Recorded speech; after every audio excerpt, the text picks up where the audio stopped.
One of the big things that you will have to think about, especially as we continue to be very integrated with social media and just the internet in general, is the idea of privacy and what kind of privacy you have and what you are giving up when you go to different websites.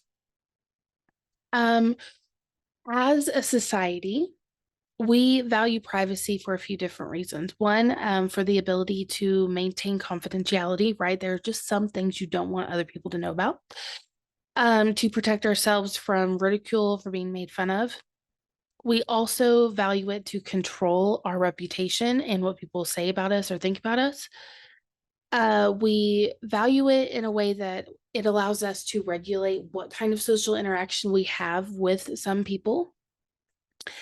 And there is this sense of privacy and this idea that it allows us to shield ourselves away from the government. So the government doesn't have to know everything about us. And so think about these values and these reasonings we have for privacy as we go through and learn about digital privacy and what kind of laws protect us. To begin with, here is a quick little snippet of a documentary that PBS has. It, of course, is just a preview. You can go find the documentary on pbs.org, but this gives you kind of an idea of how privacy is changing our world.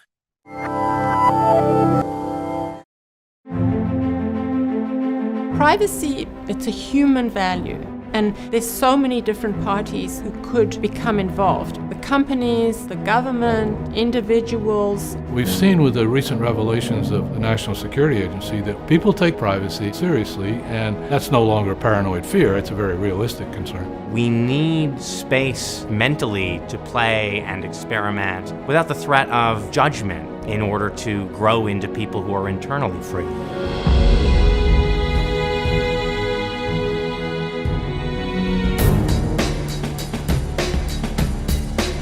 Before the Civil War, there was this gathering of concern about intrusions, not so much about the government, but by the church, which was a larger intrusive force, and also printing presses that allowed for mass production of a means of reporting on other people's lives. There was great concern about the U.S. mail, too. It was Ben Franklin, who was the first Postmaster General, who said that if the government's going to run this system, there ought to be some means by statute to keep it private. And then with technology, around the 1880s, three things that were really shocking to people. A means to take your picture, which had never been known before, and very quickly after that, a means to take your picture without you knowing it with a tiny little box camera. Secondly, the telephone, a means for your voice to be transmitted beyond the four walls of where you were. And thirdly, a means for one large company, namely Western Union, to collect all sorts of intimate and personal information about people, and no real law that gave you a right to see it or to get it deleted later on. So those three technological changes were shocking to the American culture, and two lawyers from Boston said, wait a minute, there should be some measure in American law that awards people damages if somebody takes their information and makes a buck off it. And that was the first kernels of a right to privacy in commercial life in the United States. Government intrusion was not a factor, I would say, until the turn of the 20th century. I think it came about with the invention of the telephone, and before long, government investigators wanted a means to capture, perhaps after the fact, what had been said on the telephone, commonly called wiretapping during that period. And then, of course, in the second decade of the 20th century came the FBI and its mania for wanting to collect all sorts of information, for the first time keeping databases on people. But it was not until really the development of new programs like Social Security, public assistance, educational loans, and grants that the government became a large collector of information. And coincidentally, computers made it possible to collect that information. Privacy is about the appropriate flow of information. And the way I've understood a violation of privacy is information that flows inappropriately, that violates certain values we may have. And what's happening is that new technology can enable different flows and present us with different problems, ones we've never confronted before. And there are people in my field who might look at a Facebook or a Google and say, you've become like a utility company. The public utilities are highly regulated because how many of us could live without electricity, without running water? And so participating in social media, some might argue, is not an option anymore. For example, you apply for a job, and as many employers do, they go and check you out on Facebook. But let's say you don't have a Facebook page. Then they may say, why don't you have a Facebook page? That's a bit unusual. So yes, it's true that these companies come in and they offer certain services and they say, these are the terms of the services. But ultimately, some might argue you don't have a choice. I think that there are many businesses who really try to do the right thing, but their backs are up against the wall. And if they don't accept some of the activities of the ad networks that monitor across sites and do the analytics and the profiling, their businesses can be threatened significantly. So we're saying it's great for you to be profitable. And yes, we understand you're providing great service, but that doesn't give you a free pass. Right now, we really are in dire need of meaningful rules to level the playing fields so that the values to which we subscribe as societies, as cultures, as communities can continue to be maintained. It is a combination of law and technology that decides how surveillable we are. But technology just changes a lot faster than major legislation can get passed or than anything can get to the courts. It was not until 2010 that a court finally ruled that the Fourth Amendment protects email, and that's one court in one circuit. Federal law still says your email can be read in a lot of situations without a search warrant. The basic statute governing federal surveillance is the Electronic Communications Privacy Act. That's 1986, tweaked in the early 90s, but that's still the sort of framework for police and government surveillance of people's electronic communications. It's a law that was written before most people had heard of the internet or knew it existed. So it may be that by the time the courts get around to considering the appropriateness of some new method of technological surveillance, the technology has moved on. We decided that it needs to be easy to have a secure communication that involves a credit card transaction. We haven't decided it's as important for it to be easy by default to send an email that's encrypted or have an IM chat that's encrypted. So a lot of the defaults have to do with the technology. And now we're starting to see this growing body of services that are, I think, pitching to people who are not that comfortable with collection of data about you. Things like SpiderOak, which is a kind of Dropbox alternative. Everything is sort of encrypted. Browsers that are set by default to not accept third-party cookies or to tell sites not to track you. There's also a push to lock in some of those defaults legally. But the Department of Justice, the FBI, have gotten accustomed to being able to listen to phone calls and read emails, and is pushing for legislation to say companies basically cannot offer you more secure communications, cannot offer you a service where the company itself doesn't have the keys to unlock the message you're sending or the conversation you're having. So in a lot of ways, I think the future of our privacy will depend on whether the technology to allow for greater privacy is deployed in a kind of easy to use for the ordinary person way before the government is able to lock that down and legally forbid it. For me, the greatest horror is that we become what was called a nation of sheep, that we are just tame, we alter our conduct. And that is going to be the end result of the disclosures we've had about telephone information being used on a massive scale by NSA. And that's where we are now. The technology presents new problems, but our cultural values about privacy remain important. The leaks via Snowden highlighting the extent of NSA surveillance, I think people suddenly had a much sharper sense of how intrusive that can really be. So the question is whether there's a transparency in the process, whether we can break out of the bubble if we want to.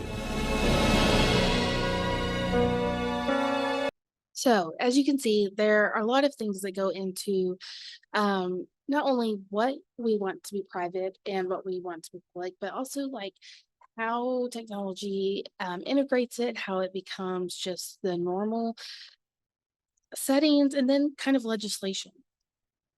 So, when you think about privacy, the Fourth Amendment basically says that the right of the people have the right to secure their houses, paper effects, things from unreasonable searches and seizures.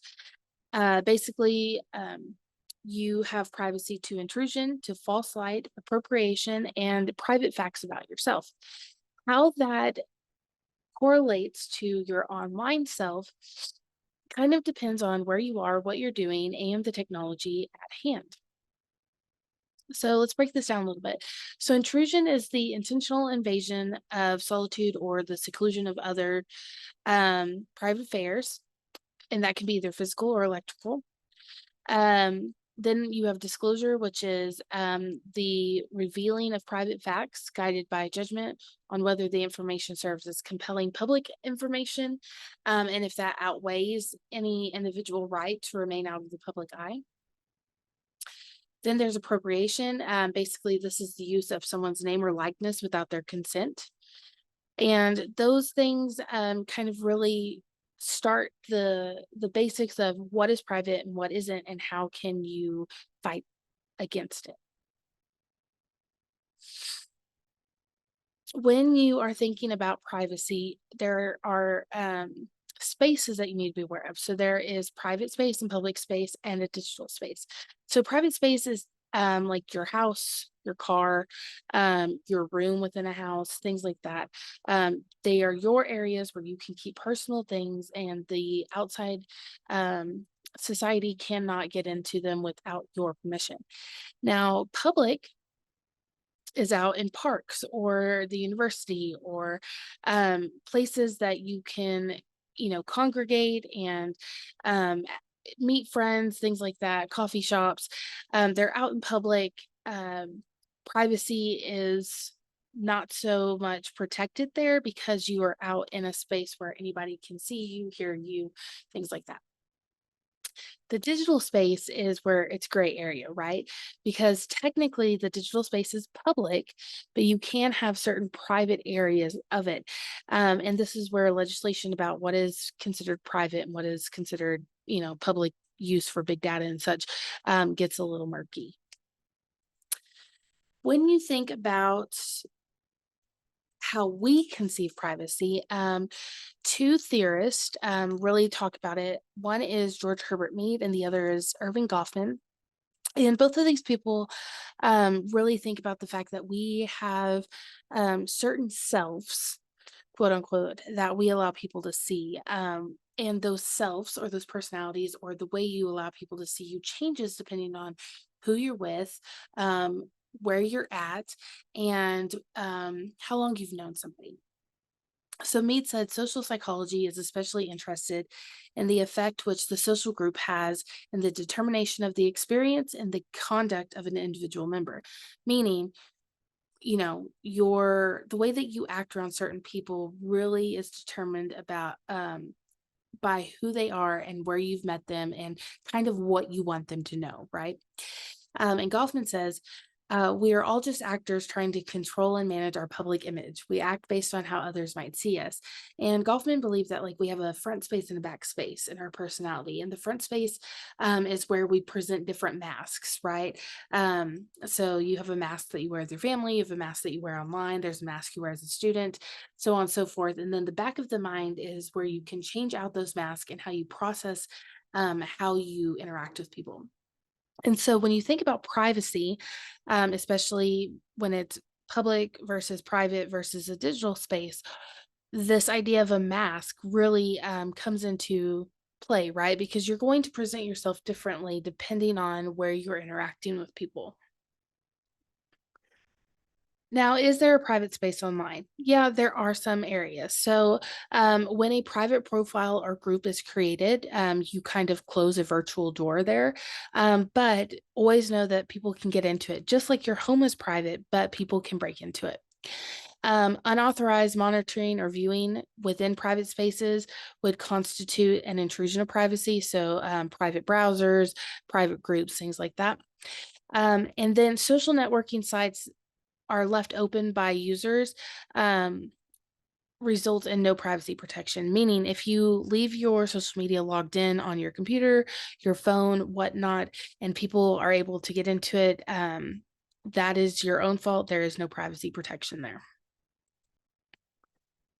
So when it comes to privacy online, how are we dealing with it? Well, boundaries are really hard to define because it is a world wide web, right? It's open, and the network is just an open space. Yes, you do have private networks or your private Wi-Fi, things like that. But again, people can break into them. There's also this idea of third party control of our data, meaning that when you go to a website and it says, do you want us to allow cookies or share cookies? That's meaning, can we share your data with other companies? And you choose yes or no. And even then, some of the data is shared regardless. And lastly, concerns with privacy have really gone down because we understand, like, you know, the government knows their social security number, they know our credit card numbers, things like that. Um, should we really have this idea of privacy? But there's also this idea that surveillance has gone up, especially with like ring cameras and things like that. We're seeing this idea of watching other people grow as we say that privacy doesn't really matter. So when you're on the internet and social media, who is tracking you?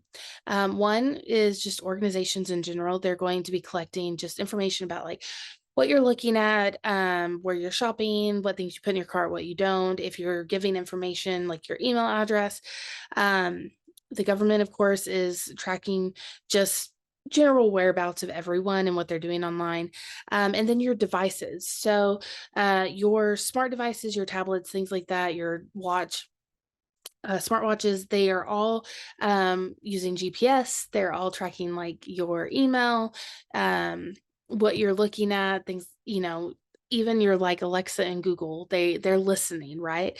And so all of these things are tracking you and storing that data. Some of the ways that you're being tracked, just what you're purchasing, what you're looking at, your Google searches, any location data that you're sharing, your social media activity, what social media platforms you're using. And then we have drone surveillance, right? Just there's drones going around. They can take pictures, they can take video, they can deliver things. Lots of different ways that you can be tracked in the digital realm. So really what you have to think about is, what are we okay with? Like, where is the line? Are we okay with our medical information being shared? Most people would say no. That's why we have HIPAA. But then some people are open books. Family background. Are you okay with people knowing about your family history and what's going on? Some would say no, people don't need to know that. Other people share everything on Facebook. And then there's also like ancestry.com, right? Financial transactions. Are you okay with people knowing what you're buying? And it's not even so much people, but businesses. What about information about minors? So it's a lot different when you're an adult, right? And you're sharing this information. But do you think that children should be online and you should be sharing that information? Personally, my husband and I, we do not allow our children to have their picture, their video online, or to be shared.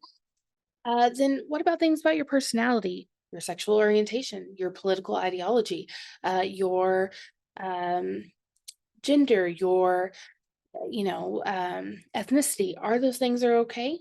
I mean, that's demographic information, right? That could be useful for different things, but are you okay with people knowing it? And then last, what about your emails and text messages? What about your search history? Those are all things that you need to think about. When we look at privacy and the kind of harms that invading privacy can um, have on people, ethically, there are four types of harm.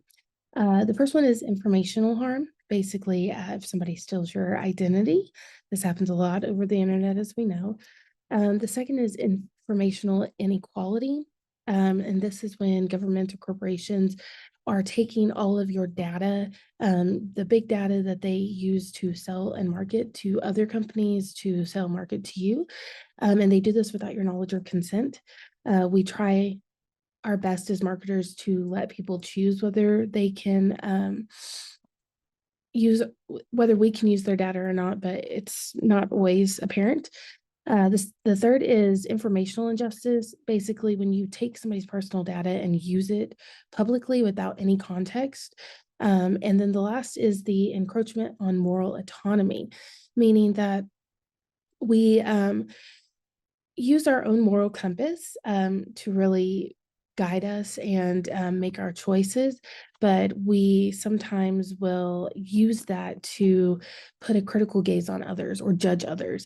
And sometimes we do that without knowing the full story, right? We just see personal information without any context and we make judgments. So as we go through and we think about what we're sharing online and how people can use that information, I would just ask you to think about privacy, why it matters, and how it can harm not only you, but others as we continue to become very involved in not only social media, but just deeper and deeper into the digital realm of social media, the internet, and AI.